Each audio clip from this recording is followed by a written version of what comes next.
Hello students, we met again. कैसे हैं आप लोग? Hope you all are fit and fine. I am also very good. Student, last class में कहाँ cover up किया था? 10th स्टैंडर्ड का लाइफ प्रोसेसेस का टॉपिक पढ़ रहे थे, उसमें एक्सक्रीशन लाइफ प्रोसेस स्टार्ट कर लिया था। एक्सक्रीशन का जनरल इंट्रोडक्शन, उसके बेनिफिट्स, एक्सक्रीशन इन प्लांट्स देख लिया था, एक्सक्रीशन इन ह्यूमन बींग्स देख रहे थे। उसके अंदर हम लोगों ने एक्सक्रीशन करवाने के लिए जो एक्सक्रीटरी सिस्टम रिस्पॉन्सिबल रहता है, तो एक्सक्रीटरी सिस्टम रिस्पॉन्सिबल है, that means there are some organs responsible. तो ऑर्गन्स की क्या है, बाहर का स्ट्रक्चर, मतलब मॉर्फोलॉजी हम लोगों ने डिस्कस कर ली थी। अब हमें क्या करना है, हमें उसके ऑर्गन्स के इंटरनली पार्ट को देखना है कि एक्चुअली इनके ऑर्गन्स के इंटरनली क्या है कि ये यूरिन को प्रोड्यूस करेंगे, उसके अंदर नाइट्रोजनस वेस्ट प्रोडक्ट आएंगे और वो बॉडी से एक्सक्रीट आउट हो जाएंगे। ठीक है, तो आज हमें क्या है ये पढ़ना है। What is the heading students? Let's continue with the heading again. Excretion in human beings, ठीक है, which is carried out by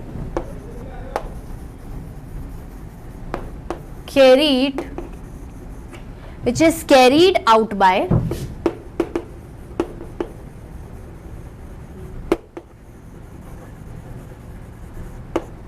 excretory system, which is carried out by excretory system।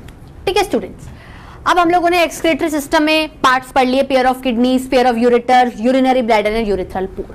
ठीक है, अब हमें देखना है how urine formation and passage takes place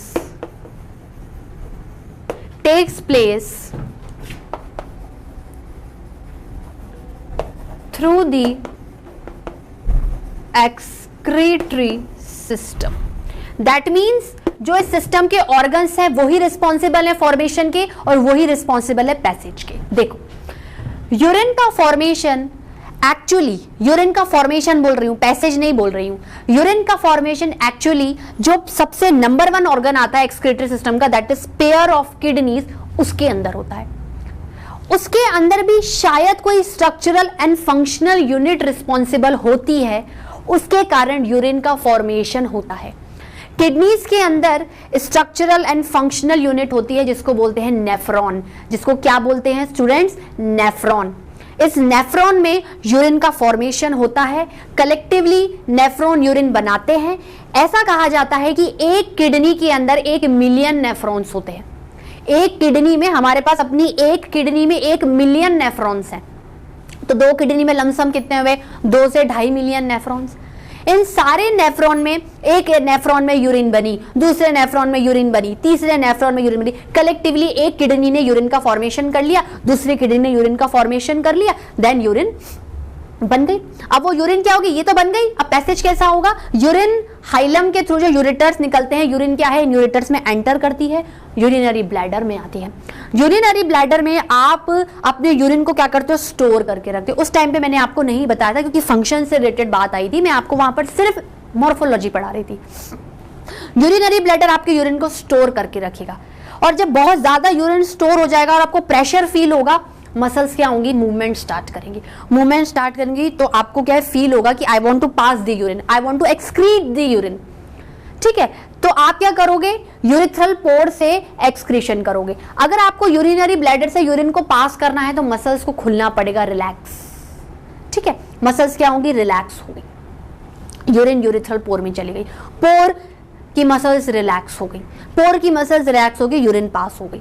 जैसे ही urine pass हो गई, अब आपको और यूरिन पास नहीं करनी है, यूरिनरी ब्लैडर की मसल्स क्या हो जाएंगी? वापस से कॉन्ट्रैक्ट हो जाएंगी, बंद हो जाएगा। यूरिथ्रल पोर की मसल्स कॉन्ट्रैक्ट हो जाएंगी, पोर बंद हो जाएगा। इस तरीके से ये पैसेज क्या होता है, ये cycle day to day life में चलती रहती है, डे टू डे लाइफ में चलती रहती है। ठीक है स्टूडेंट्स, अब देखो नेफ्रॉन किस तरीके से यूरिन को प्रोड्यूस करेगा। मतलब अगर नेफ्रॉन स्ट्रक्चरल और फंक्शनल यूनिट है तो नेफ्रॉन का भी कोई वेल डिफाइंड स्ट्रक्चर होगा, कोई वेल डिफाइंड फंक्शन होगा। तो एक्चुअली हमें नेफ्रॉन के बारे में पढ़ना है यहां पर। ठीक है, क्या लिखोगे students? Hair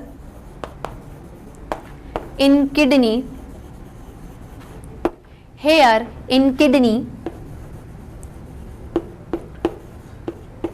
there is structural and functional unit, there is structural and functional unit called as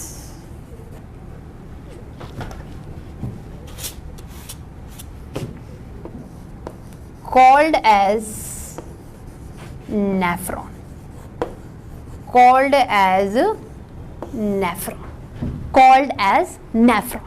ठीक है, अब देखो किडनी की स्ट्रक्चरल या एक्सक्रीटरी सिस्टम से रिलेटेड स्ट्रक्चरल फंक्शन यूनिट क्या हो गया? नेफ्रॉन। क्या हो गया स्टूडेंट्स? नेफ्रॉन। तो कहीं ना कहीं नेफ्रॉन में ऐसा कोई स्ट्रक्चर होगा जो यूरिन का फॉर्मेशन कर रहा होगा, जो यूरिन को पास आउट कर रहा होगा। चलिए देखते हैं नेफ्रॉन के स्ट्रक्चर के बारे में स्टडी करते हैं। पहले थोड़ा सा और चीजें लिख लेते हैं कि in each kidney approx 1 million बहुत अमाउंट है, 1 मिलियन nephrons are present। ठीक है स्टूडेंट्स, तो दोनों किडनी को मिलाकर टोटल एक्सक्रीटरी सिस्टम में कितने आपके आएंगे? लमसम 2 से 2.5 मिलियन। उसको मेंशन करना जरूरी नहीं, आपको इतना समझ में आ गया तो वैसे ही आप इंटू 2 करके मल्टीप्लाई कर सकते हैं। ठीक है, अब होता क्या है, we are going to discuss about structure of nephron. Structure of nephron किस तरीके से होगा?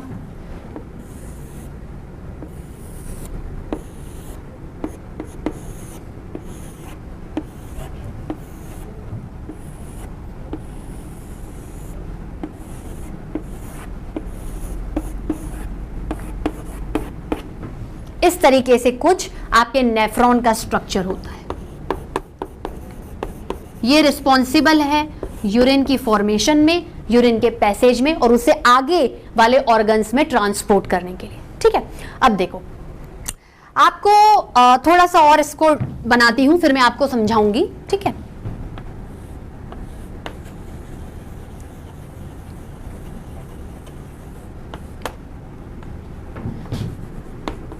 पहले मैं इसको लेबल कर देती हूं स्टूडेंट्स।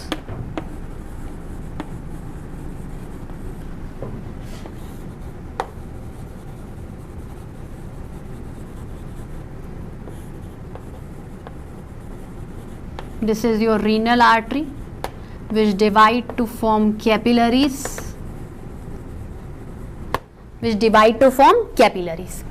ये इसका ट्यूब्यूलर स्ट्रक्चर है। ये नेफ्रॉन का क्या है? ट्यूब्यूलर स्ट्रक्चर है। ये थोड़ा बड़ा बोमेंस कैप्सूल टाइप का स्ट्रक्चर है, ये आपका ट्यूब्यूलर स्ट्रक्चर है। ट्यूब्यूलर स्ट्रक्चर में भी जो पहले ट्यूब आती है उसका नाम है PCT. Full form I am writing here क्योंकि यहाँ जगह नहीं है। This is U shaped loop of Henley, this is U shaped loop of Henle, this is DCT and this is collecting tubule, collecting tubule। अब हम क्या करते हैं, पहले इसके एक साथ में आपको सारे स्ट्रक्चर्स का नाम लिख देती हूँ। पहला स्ट्रक्चर क्या है? Glomerulus, which is actually a bunch of tough capillaries. फिर दूसरा आता है कप की तरह जिसको बोलेंगे बोमेंस कैप्सूल।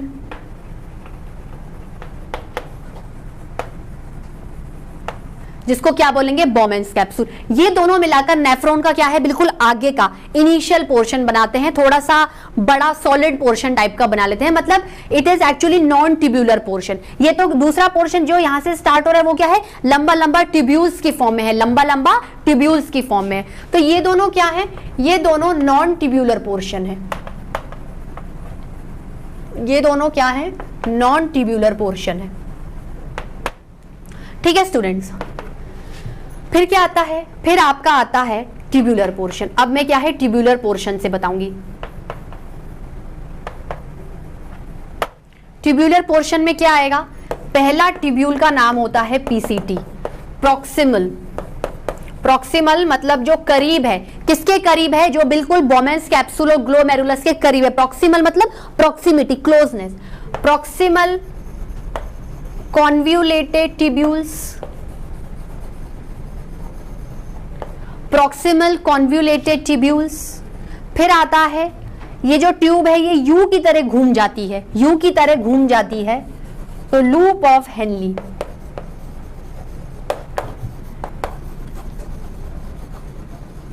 यू शेपर्ड ट्यूब, ठीक है।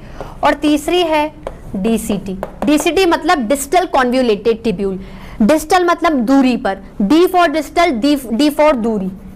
इनमें भी डीप में नहीं जाना, थोड़ा थोड़ा जितना आपके काम का है मैं बता रही हूं। Distal convoluted tubule, distal convoluted tubule. अब होता क्या है स्टूडेंट्स, इनके आसपास, इस प्यूरे ट्यूब्यूल्स के आसपास भी क्या होती है, ये कैपिलरीज का नेटवर्क होता है। क्या होता है, कैपिलरीज का नेटवर्क, ठीक है। इसमें आप चाहो तो एक चीज और लिख सकते हो, collecting tubule is also a part of nephron.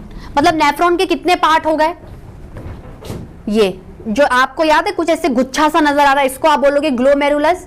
फिर ये आपके बोमेंस कैप्सूल, मतलब एक कप की फॉर्म में शेप में घुस रहा है, अंदर जा रहा है, तो बोमेंस कैप्सूल। ये tubular portion, proximal, loop of Henley, distal और कलेक्टिंग ट्यूब्यूल। शायद कलेक्टिंग ट्यूब्यूल यूरिन को कलेक्ट कर रही होगी, इसलिए कलेक्टिंग ट्यूब्यूल, ठीक है।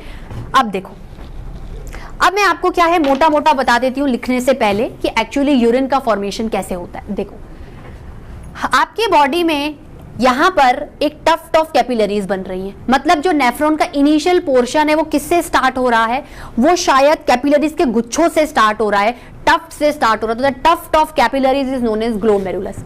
अब आपको पता है कि कैपिलरीज आर्टरी से बनती हैं और वेन में जाके खुलती हैं, ठीक है। बड़ा सा होता है एरोटा, एरोटा की ब्रांचेस आर्टरीज होती हैं, आर्टरीज की ब्रांचेस आर्ट्रियोल्स होती हैं, वो कैपिलरीज में खुलती है। या इतना कंफ्यूज होने की जरूरत नहीं है, लंबी आर्टरी एरोटा, डिवाइड हुई ब्रांचेस में आर्टरीज, फर्दर कैपिलरीज में गई, कैपिलरीज ने फर्दर ब्रांचेस करके आर्टरीज की तरह वेन्यूल्स बनाए और वेन्यूल्स ने बनाकर वेन बना ली, ठीक है। बड़ी वेन और बड़ी वेन को वेना केवा बोला, ऐसा कुछ आपको समझ में आता है।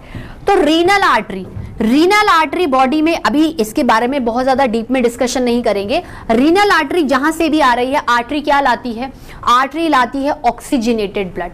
आर्टरी क्या लाती है, ऑक्सीजनेटेड ब्लड। और भी बहुत सारी चीजें काम की ले जा रही होगी। आर्टरी में क्या होती है, अच्छी अच्छी चीजें होती हैं जो कि हार्ट से वो लाती है। देखो, किडनी एक ग्रीक टर्म से आती है जिसको बोलते हैं रीनल।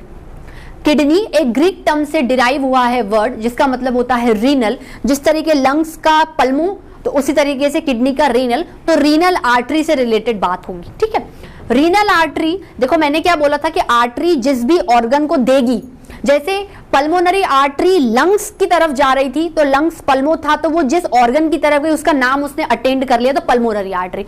उसी तरीके से किडनी को रीनल बोलते हैं, तो रीनल आर्टरी किडनी की तरफ जा रही है तो नाम क्या पड़ा, रीनल आर्टरी, ठीक है।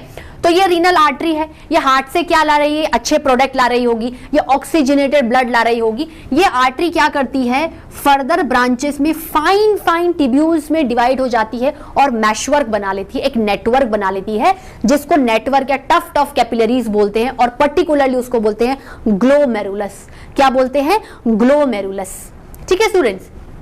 अब ये ग्लोमेरुलस है, ये कैपिलरीज, ये जैसे कप में चाय बैठी हुई है तो कप है, तो कप में चाय क्या है, ग्लोमेरुलस है। और कप क्या है, कप एक बोमेंस कैप्सूल के नाम से जाना जाता है, ठीक है। बोमेंस कैप्सूल, कैप्सूल की तरह स्ट्रक्चर है, इतना डीप में नहीं जाना। Why Bowman's, just you consider the name, you will further study in your higher classes, क्योंकि हर चीज अभी बता देंगे तो इतना ज्यादा आप समझ नहीं पाओगे। बोमेंस capsule, these capillaries moves inside to the cup shaped structure known as Bowman's capsule, ठीक है। अब ये जो Bowman's capsule होता है, ये ट्यूब्यूलर पोर्शन ऑफ नेफ्रॉन को इमर्ज करता है, जन्म देता है, गिव राइज करता है। उसमें भी you have a network of tubules जो कि आपस में इंटरकनेक्टेड होती हैं। पहली ट्यूब्यूल करीब वाली है तो प्रॉक्सिमल कॉन्व्यूलेटेड। कॉन्व्यूलेटेड का मतलब क्या होता है कि कुछ घुमावदार ट्यूब, ऐसा नहीं कि बिल्कुल सीधी है, कॉन्वुलेटेड मतलब थोड़ा सा ऐसे बोल सकते हैं कि सांप की तरह कोई चीज घूमी हुई है। अभी मैंने इतना घुमाव आपको नजर नहीं दिलवाया है, मतलब ये इस तरीके से होती है, जैसे ये हैं तो ये ऐसे ऐसे ऐसे होंगी। कॉन्व्यूल्स मतलब सर्कल्स बनेंगे इनमें, ठीक है, लूप्स बनेंगे। तो प्रॉक्सिमल कॉन्वुलेटेड ट्यूब्यूल, फिर एकदम से क्या यू शेप बेंड आता है ट्यूब्यूल्स में, जो ट्यूबुलर पोर्शन होता है एकदम यू शेप नीचे की तरफ घूम जाता है, घुमा और ऊपर आ गया। तो ऊपर आके क्या बोलेंगे, जो वो घूमे हुए यू शेप को बोलेंगे लूप ऑफ हेनली। क्या बोलेंगे, लूप ऑफ हेनली, ठीक है। लूप का मतलब होता है कर्वेचर का, इसने एक कर्वेचर रिसीव किया, एक आर्च बन रही है यहाँ पर, और फिर किसको इमर्ज करेगी, दूसरी ट्यूब्यूल जो कि दूरी पर है, दूर की तरफ, distal convoluted tubule, PCT loop of Henley DCT, और डीसीटी फाइनली क्या करेगी, कलेक्टिंग ट्यूब्यूल को दे देगी। एक वापस से एक ट्यूब लाइक स्ट्रक्चर निकलेगी जिसको क्या बोलेंगे, कलेक्टिंग ट्यूब्यूल। Collecting tubule. अब देखो ये जो कैपिलरीज का नेटवर्क है, ये कैपिलरीज का नेटवर्क किससे आया है, इनके आसपास बैठे हुए ब्लड का नेटवर्क है। भाई ब्लड में आर्टरी होगी, आर्टरी ने कैपिलरीज को क्या कर दिया, पूरे ट्यूब्यूल्स के आसपास घुमा दिया कि भाई जो भी ट्यूब्यूल्स में सामान आ रहा है, जो भी ट्यूब्यूल्स में इस कैपिलरीज के थ्रू, ग्लोमेरुलस के थ्रू सामान आ रहा है, उसका मैं क्या कराऊंगी, उसका मैं एक्सचेंज कराऊंगी डायरेक्ट विद ब्लड से। क्या कराऊंगी, डायरेक्ट विद ब्लड से, ठीक है। ब्लड क्या करेगा, देखो एक बार तो ब्लड क्या कर रहा है, डाइजेशन के टाइम पे एब्जॉर्प्शन कर रहा है, सेकेंड टाइम वो किडनी के साथ मिलकर एब्जॉर्ब कर रहा है। तो अब एब्जॉर्प्शन ना बोल के मैं रीएब्जॉर्प्शन बोलूंगी। मतलब जो भी सामान ये कैपिलरीज बोमेंस कैप्सूल के थ्रू इस ट्यूब्यूल्स में भेजेंगी, ये ट्यूब्यूल्स का एक्सचेंज, रीएब्जॉर्प्शन किसका होगा, direct with blood, with the blood capillaries, ठीक है। जो भी सामान इसके अंदर है उसका एक्सचेंज पिंक वाली कैपिलरीज के साथ होगा, और कैपिलरीज मेन ब्लड स्ट्रीम की कैपिलरीज है जो कि आसपास बैठी हुई है, ठीक है। अब होगा क्या, जो भी सामान आया है वो क्या होगा, देखो अब आप खुद दिमाग लगाओ कि जो सामान कैपिलरीज में आ गया है, बॉडी क्या चाहेगी कि उसमें से क्या मैं वेस्ट प्रोडक्ट को खींचूं, वेस्ट प्रोडक्ट्स को खींचूं और अच्छा प्रोडक्ट क्या कर दूं, कैपिलरीज में रीएब्सॉर्ब करवा दूं। अच्छा प्रोडक्ट कैपिलरीज, ब्लड की कैपिलरीज में रीएब्सॉर्ब होगा, ब्लड क्या करेगा, उसको अपने हिसाब से ट्रांसपोर्ट कर देगा बॉडी पार्ट्स में, और बेकार का प्रोडक्ट्स क्या होगा, ट्यूब्यूल्स में ट्रेवल करके कलेक्टिंग ट्यूब्यूल्स में आ जाएगा। कलेक्टिंग ट्यूब्यूल्स में आने के बाद वो जो ट्यूब्यूल है वो किसमें फाइनली खुल जाती है, किडनी में खुल जाती है। किडनी में खुल जाएगी, वो सामान यूरेटर में आ जाएगा, यूरेटर से यूरिनरी ब्लैडर और उसमें यूरिथ्रल। मतलब इसका मतलब ये होता है कि जो वेस्ट प्रोडक्ट्स किडनी के ट्यूब्यूल्स में बनता है, जब वो अच्छे प्रोडक्ट को ऑलरेडी ब्लड को दे चुका है, भाई अच्छा प्रोडक्ट आया, ब्लड को रीअब्सॉर्ब करा दिया, अच्छा आया, ब्लड को रीअब्सॉर्ब करा दिया, बेकार की चीज घूम रही है। बेकार की चीज घूमने का मतलब है यूरिन का फॉर्मेशन स्टार्ट हो गया है, यूरिन का फॉर्मेशन स्टार्ट हो गया है। स्ट्रक्चर पढ़ लिया, फंक्शन में बता रही हूं, यूरिन का फॉर्मेशन क्या है, स्टार्ट हो गया है। यूरिन का फॉर्मेशन स्टार्ट होता है और यूरिन कलेक्टिंग ट्यूब्यूल में कलेक्ट हो जाती है। कलेक्ट मतलब कलेक्ट करना, कलेक्ट हो जाएगी। ओवरऑल सारी नेफ्रॉन्स की कलेक्टिंग ट्यूब्यूल्स क्या करेंगी, यूरिन को लाएंगी, किडनी में यूरिन का फॉर्मेशन होगा, वो हाइलम के थ्रू यूरिटर को देगा, यूरिटर पैसेज करेगी यूरिनरी ब्लैडर थ्रू यूरिथ्रल पोर। अच्छे अच्छे प्रोडक्ट क्या एब्जॉर्ब होंगे, देखो कुछ कार्बोहाइड्रेट का अच्छा ग्लूकोज रीएब्सॉर्ब हो जाएगा, कुछ फैट रीएब्सॉर्ब हो जाएगा, कुछ प्रोटीन के एसेंशियल अमीनो एसिड रीएब्सॉर्ब होंगे, कुछ एसेंशियल विटामिन्स मिनरल्स होंगे, और जो बेकार की चीजें होंगी कुछ कार्बोहाइड्रेट की होंगी, कुछ फैट की होंगी, कुछ प्रोटीन्स के यूरिया होंगे, कुछ ट्रेसेस ऑफ यूरिक एसिड भी हो सकते हैं। वो सारे क्या हो जाते हैं, ट्यूब्यूल्स में आ जाते हैं, और किसका फॉर्मेशन हो जाता है, यूरिन का formation. So the nephron of kidney responsible for the formation of urine as well as to the passage of urine। मैंने आपको पूरी बात समझा दी। अब आप एक काम करिए, इसको नोट डाउन करिए, फिर जो मैंने बोला है मैं आपको पॉइंट वाइज लिखवाती हूँ।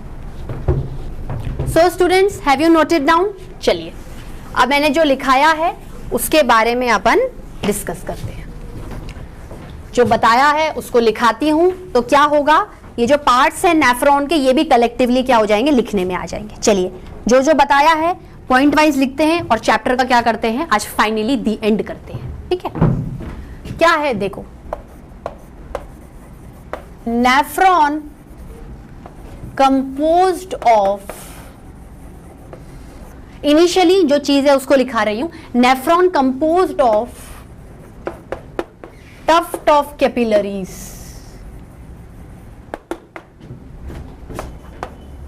formed by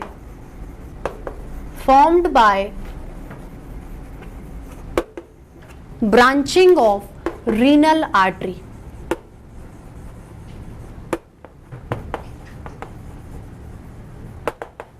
kidney, Greek term renal से आई है, तो whatever the structure associated with it is also called as renal. ठीक है, ठीक है, हो गया बात।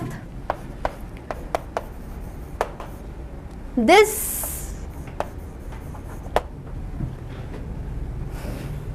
इसको वापस लिखती हूँ स्टूडेंट्स, क्या लिखूंगी students? This tuft of capillaries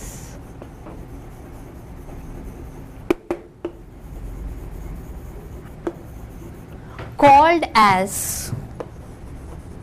glomerulus, called as glomerulus। ठीक है, पॉइंट बाय पॉइंट लिखते चल रहे हैं। This glomerulus enter और reside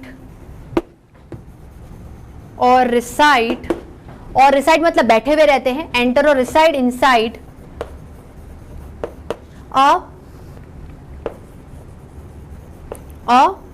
कप शेप्ड, कप की तरह कप शेप्ड स्ट्रक्चर। चाय पीते हो ना कप में, वो वाला कप, कॉफी भी पीते होगे, सबको शौक होता है। ठीक है, reside inside a cup shaped structure called as Bowman's capsule, called as Bowman's capsule। ठीक है, एक चीज और मेंशन कर सकते हो आप इसमें कि renal artery carrying oxygenated blood, it is a side by thing, मैं लिखा रही हूं आपको, आपको पता है आर्टरी क्या करती है। ठीक है, अब क्या होगा?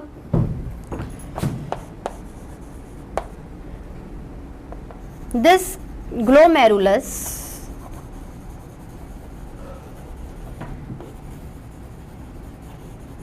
carrying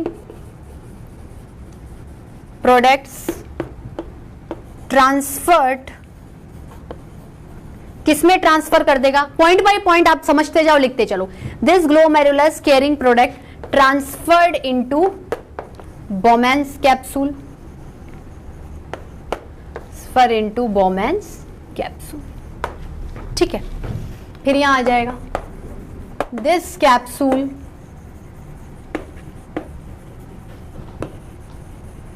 opens into tubular structures, opens into tubular structures। ठीक है, कौन से पूरा नहीं लिखूंगी, पीसीटी,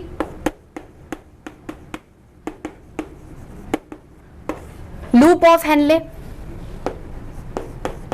डीसीटी और कलेक्टिंग टिब्यूल। इसको कलेक्टिंग डक्ट भी बोलते हैं, पर it is good to study the tubule form. ठीक है, सामान इसमें आ गया। अब क्या करोगे? This tubular portion is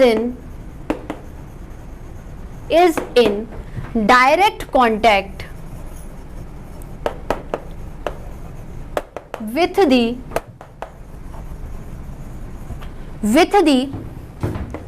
blood capillaries,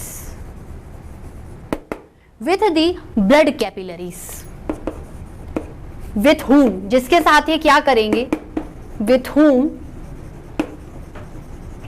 देखो ये कैप्सूल ने अपना सामान क्या कर दिया? देखो, अगर कैप्सूल ट्यूबुलर पोर्शन में जाएगा तो सामान भी ट्यूबुलर पोर्शंस में आएगा। ठीक है, तो this tubular portion is in direct contact with the blood capillaries with whom they exchange और reabsorb materials present in them with blood। अब क्या क्या चीजें करेंगे? देखो, सब्सटेंसेस लाइक, असेंशियल वर्ड लगाऊंगी। असेंशियल मतलब जो जरूरी थे, जो ब्लड ने खींच लिए, कि आपको वेस्ट प्रोडक्ट बन के नहीं निकलना। Substances like essential glucose, vitamins, amino acids,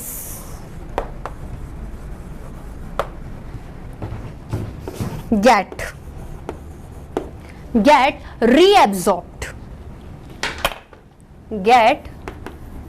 reabsorbed by the blood, leaving, क्या छोड़ेगा? leaving the waste matter, leaving the waste matter within the tubules, leaving the waste matter within the tubules to get collected, किसमें collect करने के लिए? to get collected in collecting tubules, to get collected in collecting tubules. ठीक है students, इतना note down करिए, फिर आगे लिखाती हूं. स्टूडेंट्स इतना नोट डाउन किया, चलिए इसके आगे की कंटिन्यूटी लिखते हैं. अगर सब्सटेंसेस कलेक्टिंग ट्यूब्यूल में आ गए हैं तो what actually collecting tubule is collecting? It is actually collecting urine. It is actually collecting urine. ठीक है, इसके बारे में आगे लिखते हैं स्टूडेंट्स. ठीक है, क्या लिखूंगी? देखो, कलेक्टिंग ट्यूब्यूल में वेस्ट मैटर आ गया है. That waste matter in collecting tubule is now considered as urine containing, अब मैं प्रॉपर लिख सकती हूं, containing nitrogenous waste product, containing nitrogenous waste products. ठीक है, containing nitrogenous waste products. अब क्या होगा? आपकी किडनी की हर नेफ्रॉन ये बनाएगी तो कलेक्टिवली यूरिन किस में बन गई? किडनी में कलेक्ट हो गई. ठीक है, सो every nephron of kidney,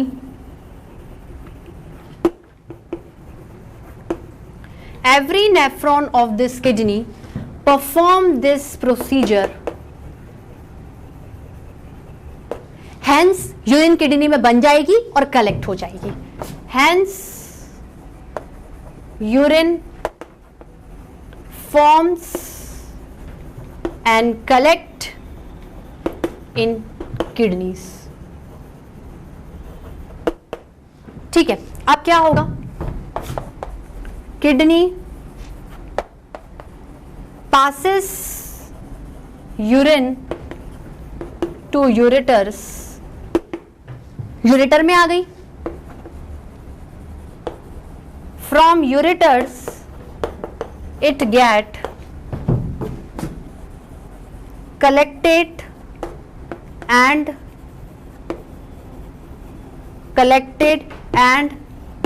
stored in urinary bladder, stored in urinary bladder. ठीक है, अब क्या होगा? यहां से यहां लिखेंगे students. urinary bladder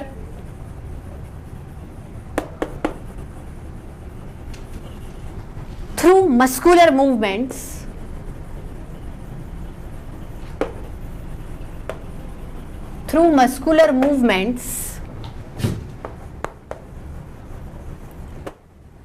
passes.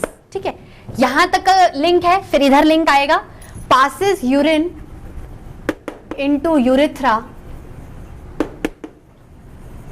and finally